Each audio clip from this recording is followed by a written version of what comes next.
అంటే ప్రతి విషయాన్ని చిన్న చిన్న భాగాల్లో విభజిస్తూ, ఆ విభజించిన చిన్న భాగాల్ని పరీక్షిస్తూ, దాని తత్వం అర్థం చేసుకుంటూ మానవాళి ముందుకెళ్ళింది. విభజన ఎప్పుడూ మనకి బయటే జరుగుతుంది మాస్టర్స్.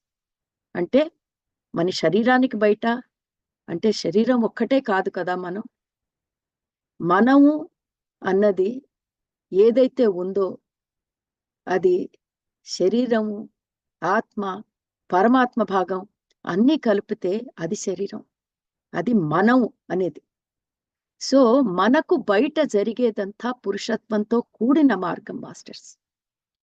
ఇలా 6500 ఏళ్లలో మనం ముందుకు ప్రయాణించి, అన్నిటినీ విభజించి, విడగొట్టి, సూక్ష్మాతి సూక్ష్మమైన భాగాల్లో దాన్ని విడగొట్టి, ప్రతి ఒక్క దాన్ని దగ్గర నుంచి పరీక్షిస్తూ